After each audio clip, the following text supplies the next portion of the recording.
Halo, selamat siang semuanya. Kembali lagi di sini dengan podcast Akademi Legislatif. Nah, di sini kita kembali lagi untuk berbincang terkait apa sih itu legislatif seperti itu. Nah, di sini kebetulan ada pembicara kita atau narasumber kita yang keren, yaitu ada dari Mas Galang. Nah, mungkin Mas Galang ini merupakan salah satu mahasiswa yang aktif berprestasi. Jadi dia ini sebagai Ketua Dewan Legislatif Mahasiswa Fakultas Hukum Universitas Jenderal Sudirman. Selamat siang Mas Galang. Siang Mas Ridho. Oke, mungkin sebelum kita lanjut ke podcast yang terkait tema kita hari ini adalah perundang-undangan. Bagaimana sih cara membuat undang-undang, bagaimana sih teknis-teknisnya, bagaimana kendalanya dan sebagainya, Mas. Intinya hari ini kita mengupas tuntas terkait perundang-undangan, Mas. Oke, boleh. Oke, mungkin sebelumnya dari Mas Galang bisa memperkenalkan diri terlebih dahulu, Mas, biar teman-teman semuanya pada kenal nih siapa sih Mas Galang ini. Sebelumnya perkenalkan, namaku Muhammad Galang Arya Mahendra Karna, biasa dipanggil Galang. Sekarang sedang menjabat sebagai Ketua Dewan Legislatif Mahasiswa di Fakultas Hukum Unsud, dan juga sekarang menginjakkan kaki di semester 5 ya. Jadi hitungannya masih lebih muda dari Mas Ridho. Oke. Tapi walaupun muda, prestasi nggak boleh kurang lah ya. Ini nggak kalah dengan saya sendiri sebetulnya. Malah lebih tinggi mungkin ya. Oke, kita lanjut lagi untuk terkait podcast kita hari ini, yaitu terkait perundang-undangan. Nah, mungkin teman-teman legislasi mungkin bisa menjadikan ini sebagai salah satu bahan bagaimana sih dari teman-teman dalam membuat perundang-undangan, bagaimana sih teknis-teknisnya, prosedurnya, apa yang harus diperhatikan seperti itu. Mungkin di sini Mas Galang kan dari Fakultas Hukum ya, dan sekarang menjabat sebagai Ketua Umumnya juga DLM Legislatif Mahasiswa. Nah, mungkin sedikit diceritakan, Mas, sebetulnya DLM Legislatif Mahasiswa di Fakultas Hukum ini seperti apa, terutama di legislatifnya nih. Kalau ditanya Dewan Legislatif Mahasiswa di FH itu seperti apa, jelas sebagai lembaga legislatif ya, itu punya 3 fungsi utama, di mana pertama fungsi legislasi, yaitu membuat undang-undang, kedua fungsi pengawasan, dan juga yang ketiga itu ada fungsi anggaran juga sebenarnya. Namun selain itu juga ada fungsi tambahan ya. Kalau di DLM FH itu ada namanya fungsi politik yang terbagi menjadi fungsi pendidikan, terus fungsi aspirasi dan juga artikulasi. Jadi fungsi-fungsi ini ada dalam, alhamdulillahnya semua terjalankan di DLM periode ini. Dan mungkin khusus untuk legislasi ya, karena memang dari saya sendiri menyadari banyak sekali PR di bidang legislasi, terutama di FH. Pada akhirnya memang kita harus mulai dari awal lagi untuk membuat konstitusi, baru peraturan perundang-undangan yang lain, biar nantinya juga berjalannya kampus ke depannya bisa lebih baik lagi. Ada dasar hukumnya untuk setiap perbuatan-perbuatan di FH, seperti itu. Baik. Nah, berarti di Dewan Legislatif Mahasiswa Fakultas Hukum ini udah punya undang-undang lah ya, Mas, berarti. Ya. Nah, kalau boleh tahu undang-undang apa aja itu, Mas? Oke, undang-undangnya sejauh ini berarti pertama ada konstitusi, itu yang pertama, yang juga sebenarnya sedang digarap untuk diamandemen. Terus yang kedua adalah undang-undang tentang pembentukan peraturan perundang-undangan atau UU P3 itu, dan juga terakhir itu adalah undang-undang pemilihan umum raya 3. Makanya tadi bisa dibilang sebenarnya masih kurang banyak untuk peraturan perundang-undangan yang ada di FH kayak gitu. Oke. Tadi Mas Galang juga sedikit membicarakan terkait peraturan perundang-undangan ya. Ada undang-undangnya sendiri berarti ya. Nah, berarti di sini di DLM FH ini sudah mulai menggodok untuk mulai sesuai dengan peraturannya ya, dalam penyusunan, dalam segala hal terkait perundang-undangan ya, Mas. Kalau boleh tahu nih Mas, dari Mas Galang sendiri, pandangannya bagaimana terkait bagaimana sih prosedur dalam pembuatan undang-undang, baik mungkin dari pemerintah maupun dari Fakultas Hukum sendiri, Mas. Kan kita mahasiswa gitu ya. Langsung ya. Boleh, silakan Mas. Berarti perancangan dan pembentukan undang-undang ya. Sebenarnya untuk pembentukan undang-undang, kalau misalnya kita melihat di pemerintah, itu emang agak-agak panjang ya untuk prosesnya sendiri. Tapi di awal itu harus memenuhi sebenarnya beberapa asas yang tercantum juga di undang-undang. Biasanya itu di Undang-Undang P3 milik pemerintah. Itu sebenarnya ada asas-asas pembentukan peraturan perundang-undangan yang baik. Nah, itu ada agak panjang, makanya dicatat. Nah, pertama itu kejelasan tujuan sebenarnya. Kejelasan tujuan biar benar-benar ketika ingin dibuat undang-undang itu benar-benar jelas ini tujuannya untuk apa. Itu yang pertama. Kedua, kelembagaan atau pejabat pembentuk yang tepat. Jadi memang siapapun yang membuat itu adalah lembaga yang atau pejabat yang punya wewenang untuk membentuk. Karena kalau misalnya ibarat kata bukan dari pejabat atau lembaga yang berwenang dalam membuat undang-undang, itu bisa dibatalkan. Undang-undang yang sudah dibuat bisa dibatalkan atau istilahnya batal demi hukum karena tidak ada wewenang itu. Terus yang ketiga, kesesuaian antara jenis hierarki dan materi muatan. Jadi biasanya kan ada yang namanya hierarki peraturan perundang-undangan ya, dari atas UUD dan ke bawahnya. Nah, itu disesuaikan materi muatannya itu mau mengatur apa, jenisnya apa, itu harus disesuaikan. Dan yang lain-lainnya dapat dilaksanakan berdaya guna dan berhasil guna. Itu intinya sama lah ya, harus pokoknya gimana caranya melihat efektivitas dari undang-undang tersebut. Terus kejelasan rumusan ini biasanya yang kadang di beberapa undang-undang ini cukup bermasalah, kontroversi ya. Ya, karena kejelasan rumusan ini makanya dimaksudkan karena pertama ada yang prinsip di mana semua orang dianggap tahu undang-undang. Itu berarti undang-undang haruslah memakai pilihan kata atau bahasa yang bisa dimengerti orang banyak, biar nggak multitafsir. Di situ masalahnya, kadang ada beberapa undang-undang yang malah pengertiannya itu sangat banyak gitu. Makanya di sini cukup penting asas ini. Terus yang terakhir sebenarnya keterbukaan. Keterbukaan ini intinya adalah dari semua proses pembuatan itu harus transparan dan terbuka sebenarnya.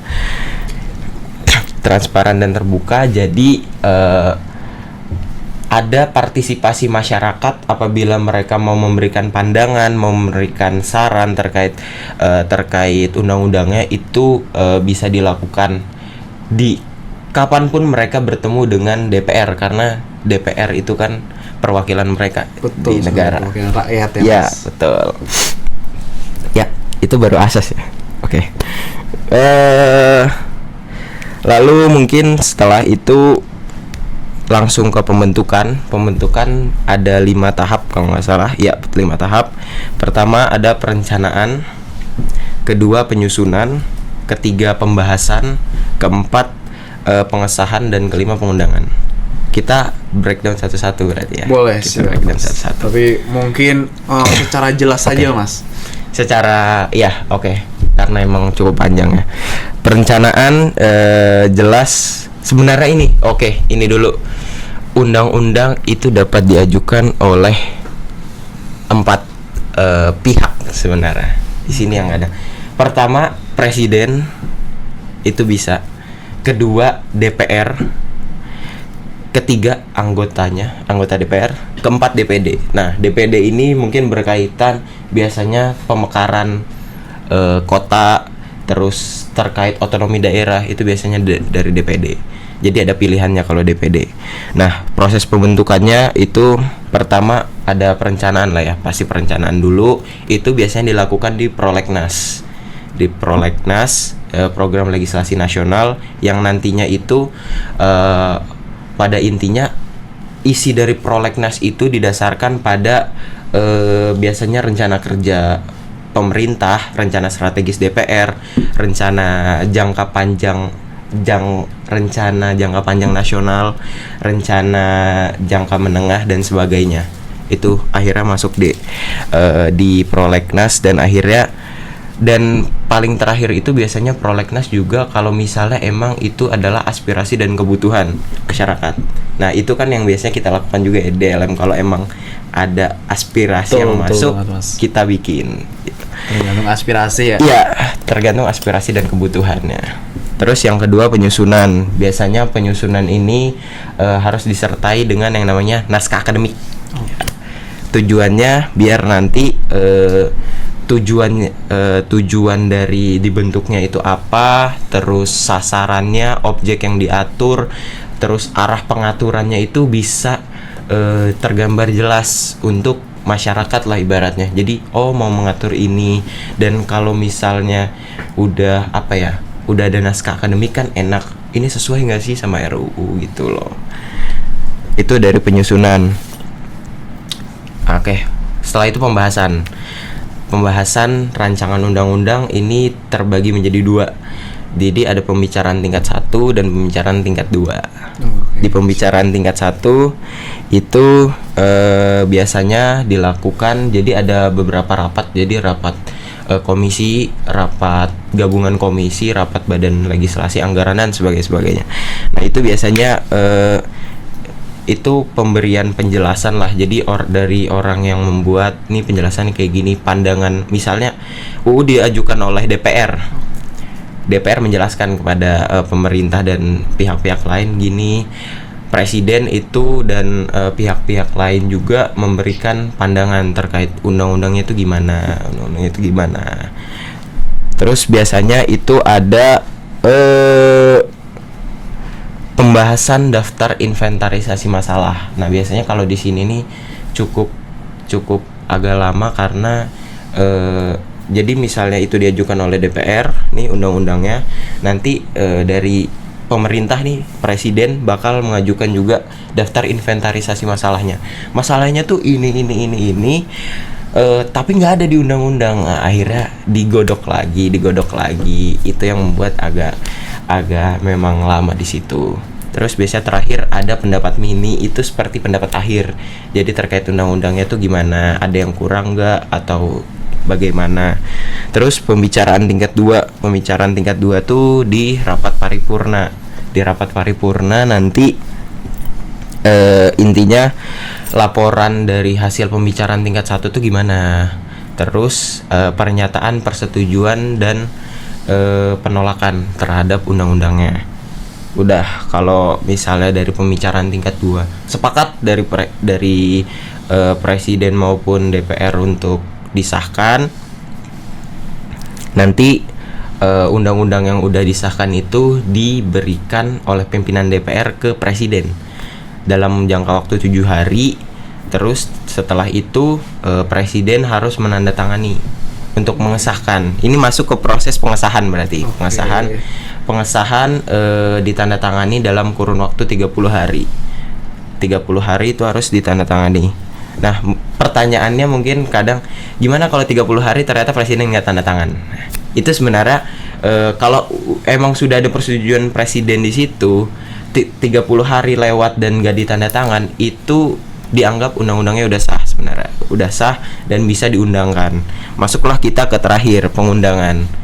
Tahap pengundangan RUU menjadi undang-undang itu setelah ditandatanganin itu akhirnya diundangkan oleh menteri yang berkaitan lah di lembaran negara.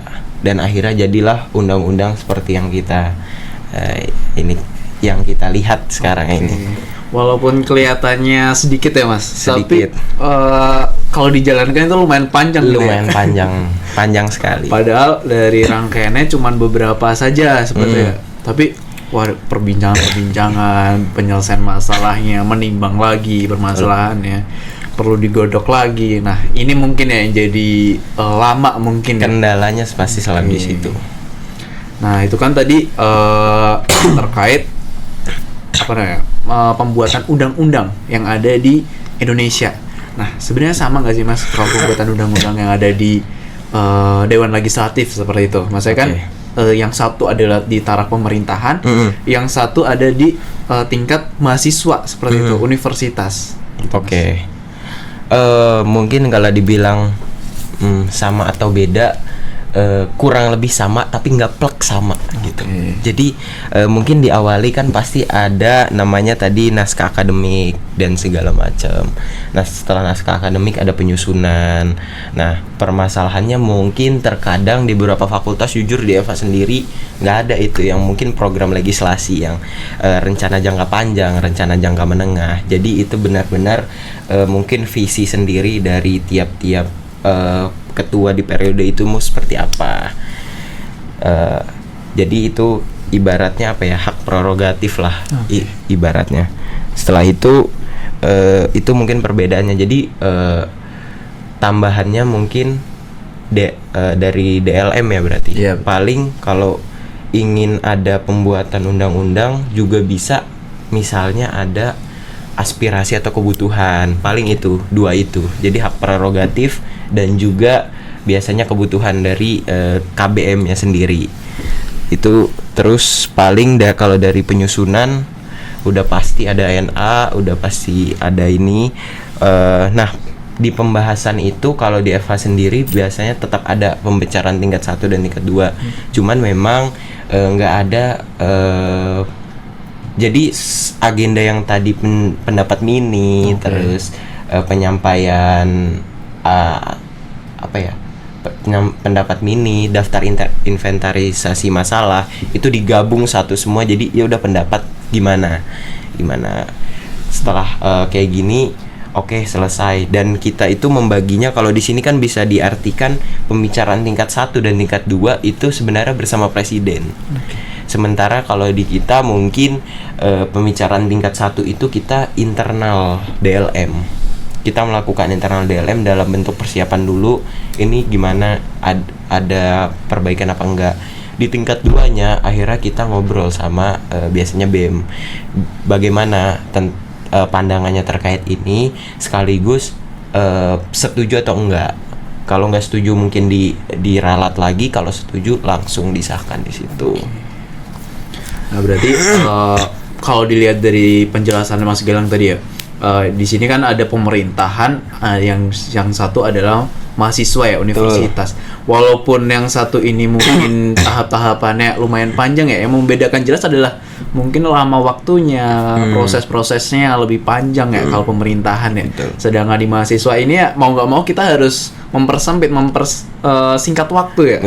Apalagi yang sangat membedakan masa jabatan ya Mas. Masa jabatan. Di sini kan kita cuma 1 tahun ya. Sedangkan DPR ini 5 ya tahun. Oke. Nah, dilihat dari situ walaupun berbeda tapi yang paling penting adalah tujuannya sama lah ya Mas. Iya, sama. Oke. Nah, dilihat dari tadi Mas, mungkin kalau kita lihat dari Fakultas Hukum dulu Mas, dari fakultasnya Masnya. Apa sih Mas kendalanya dalam pembuatan undang-undang kalau di FH gitu Mas? Oke. Kendala pembuatan undang-undang di FH sendiri itu sebenarnya kendala pembuatan itu nggak ada, lebih ke kendala dalam latar belakangnya. Jadi seperti belum ada pasifnya masyarakat FH ya ibaratnya ya. Jadi itu membuat mungkin mereka berpikir nggak perlu ada peraturan perundang-undangan dulu, karena memang toh kita nggak ada nggak ada permasalahan yang membutuhkan undang-undang gitu. Tapi kan yang namanya undang-undang sebenarnya itu dilakukan untuk melindungi hak-hak kan, hak-hak dari warganya sendiri. Betul. Untuk mengatur hubungannya. Jadi awareness itu sebenarnya yang kurang. Kalau selain itu ya pastinya balik lagi tadi partisipasi sebenarnya. Betul. Partisipasi dari KBM itu kan sangat berpengaruh ya terhadap pembentukan undang-undang. Jadi itu yang mungkin masih kurang lah.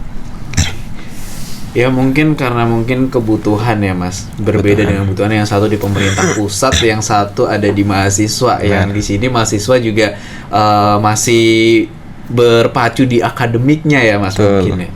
Oke. Mungkin lanjut lagi Mas. Mungkin dari situ ya teman-teman legislasi ya.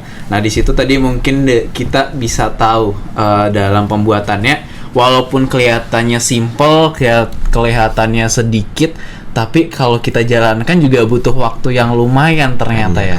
Dan waktu itu bukan satu-satunya kendala ternyata. Masih banyak kendala lagi ternyata, kayak seperti mungkin permasalahan-permasalahan yang tiba-tiba muncul di tengah jalan ya Mas. Betul. Oke, nah ya mungkin aku sedikit ini Mas. Di sini kan terkait perundang-undangan, terkait penyusunan. Nah di negara sendiri nih, di pemerintahan banyak terdapat polemik terhadap pengesahan rancangan undang-undang atau mungkin penyusunannya sendiri, atau mungkin yang sudah jadi undang-undang jadi polemik kan.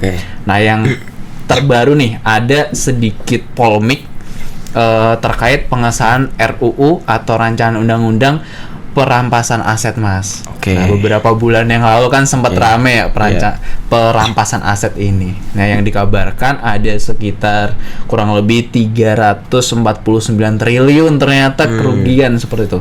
Nah padahal RUU ini mulai diusulkan pada tahun 2008 sampai dengan sekarang, tapi ternyata belum disahkan seperti itu. Mungkin banyak kendala-kendalanya. Nah, pandangan dari Mas Galang sendiri itu gimana Mas terkait itu Mas? Pandangan ya.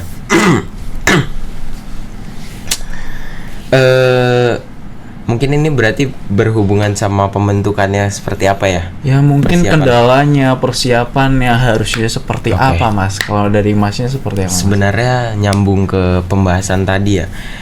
Ini kita masih agak kurang jelas ya sebenarnya masalahnya itu di mana. Kalau bisa dibilang permasalahannya tuh ada beberapa hal yang harus dikaji. Ada beberapa hal yang harus dipersiapkan lagi. Otomatis di sini berarti kalau nyambung sama pembahasan tadi itu terkait daftar inventarisasi masalahnya ini berarti banyak banget dong, banyak banget. Betul banget. Yang mungkin karena memang ini kasusnya kan termasuknya tindak pidana ekonomi ya, korupsi dan penggelapan dan segala macam.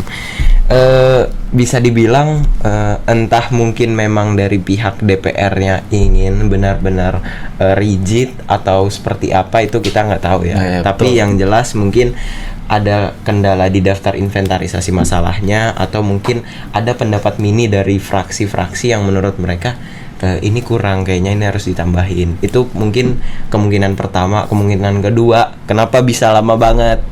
Itu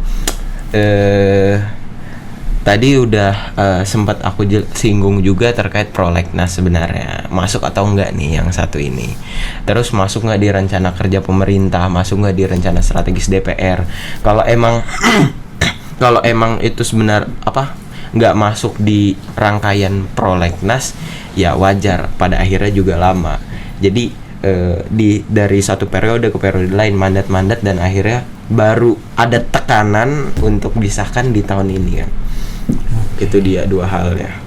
Berarti di sini perlu adanya penekanan supaya secepatnya disahkan. Seperti itu Mas. Jadi yang tadinya mungkin sudah lama sekali, udah diusulkan dari lama, tapi belum disahkan sampai sekarang, bahkan bisa dikatakan ini suatu yang mangkrak gitu, atau terkendala dalam waktu pembuatannya. Nah, Di sini mungkin ya tadi betul mungkin ya yang dibilang dari Mas Galang ya. Jadi banyak permasalahan-permasalahan, inventaris permasalahan Iya. ya. Jadi permasalahannya belum terpecahkan atau mungkin ada permasalahan baru seperti itu. Terus juga di sini tadi mengusulkan ada belum masuk ke dalam programnya legislasi Iya. pemerintah. Jadi mau gimana pun kalau belum masuk ya pasti ada kan mundur-mundur lagi Iya, ya Mas. betul. Ya sebenarnya mungkin hampir sama dengan yang di fakultas ya Mas. Kalau di fakultas mungkin tiba-tiba kita sudah atau mungkin di universitas ya tiba-tiba kita sudah mau mengesahkan ternyata ada nih permasalahan tiba-tiba muncul lagi atau mungkin inventarisnya ada yang kurang atau ada yang belum dibahas. Oh iya. Berarti ada kemungkinan seperti itu ya Mas. Iya. Kalau di universitas juga ya. Bisa jadi besar kemungkinan Oke. ada seperti itu. Nah, mungkin teman-teman legislasi mungkin itu terkait perumusan pengesahan dari undang-undang ya. Jadi tidak semudah yang teman-teman bayangkan di dalam pembuatan undang-undang. Iya. Jadi ada beberapa tahap yang mungkin sekiranya itu mungkin kalian anggap sedikit, tapi itu pada kenyataannya perlu ada tahap-tahapan yang di dalamnya juga membutuhkan waktu. Nah, di situ mungkin dari sini kita bisa belajar ya Mas Galang terkait bagaimana sih pembuatan undang-undang. Kita mulai dari universitas, mulai dari fakultas, kita mulai mungkin paham dulu bagaimana sih undang-undang ini dirancang, disahkan sampai dengan disahkan tadi ya. Betul. Jadi supaya tidak ada yang namanya polemik-polemik lagi lah dalam pembuatan undang-undang ya. Mungkin dari situ Mas Galang ada sedikit ini nggak Mas? Mungkin pesan buat dari teman-teman supaya tidak terjadinya penundaan dalam pembuatan undang-undang atau mungkin buat pemerintah mungkin ya atau buat dewan legislatif lainnya mungkin deh supaya nggak sampai lama supaya bisa dicepat selesaikan tapi sesuai dengan tujuannya Mas. Oke. Mungkin DLM dulu ya. Boleh, DLM silakan. paling untuk DLM pastinya kan kita sama-sama merasakan di mana kita harus ibaratnya mengisi peraturan perundang-undangan yang masih kosong ya. Dan itu cukup banyak. Dan mungkin aku dengar dari beberapa itu ada kurangnya partisipasi. Sebenarnya bukan di EVA doang, mungkin banyak fakultas-fakultas lain, bahkan di tingkat universitas mungkin seperti itu. Kalau misalnya memang seperti itu, sebenarnya yang aku dapat bagaimana yang akhirnya aku juga di dalam EVA lakukan ya, kita yang akhirnya mendatangi salah satu-satu. Pertama untuk efektivitas juga, biar nanti gimana pendapatnya terkait ini, jadi kita bisa cepat merancang. Kalaupun nanti pada akhirnya pada tahap pembahasan ternyata mereka dari yang terkait lah ibaratnya dari KBM yang terkait atau UKM misalnya itu tidak datang, ya sudah, yang jelas kita sudah mendatangi secara ini. Jadi benar-benar udah ada aspirasi dari semuanya terkait undang-undang itu mau seperti apa. Paling seperti itu. Jadi ibaratnya jemput bola, kita jemput bola. Bisa juga Apalagi ya. dengan partisipasi yang kurang ya. Kita jemput bola. Itu paling. Lalu ya kalau pemerintah berarti nyambung yang tadi ya. Jadi ya sebenarnya yang namanya undang-undang kan melihat urgensi juga ya. Urgensinya tuh apa? Dan kalau misalnya memang urgensinya sangat penting, kalau misalnya emang undang-undang udah proper ya kenapa enggak sebenarnya. Jadi ketika undang-undangnya udah proper dan disahkan, walaupun nanti pada pelaksanaannya ternyata terdapat kendala, masih bisa dirubah sebenarnya. masih ada amandemen. Masih bisa di amandemen, masih bisa perubahan, dan daftar inventarisasi masalah tadi yang mungkin ada beberapa kurang gitu ketika di awal, itu bisa dimasukkan juga. Jadi ketika sekali perubahan itu bukan perubahan kecil, jadi perubahannya udah perubahan major. Oke. Ketika perubahannya seperti itu. Berarti tergantung kita atau mungkin dari lembaga lah memanage bagaimana tindakan kita, bagaimana kita mengatur jadwal lah ya. Betul. Lah. Oke, mungkin itu ya teman-teman legislasi terkait pembuatan undang-undang, baik itu undang-undang yang ada di Dewan Legislatif atau mungkin yang di badan legislatifnya sendiri ya. Mungkin itu sedikit dari kita ya Mas, Iya. terkait pembuatan perencanaan dalam perundang-undangan seperti itu. Nah mungkin dari teman-teman legislasi mungkin itu pada siang hari ini ya teman-teman. Mungkin itu dulu yang bisa kami buat apa ya? Buat teman-teman tambah ilmu lah ya. Mungkin itu saja. Sekian. Selamat siang teman-teman. Terima kasih banyak.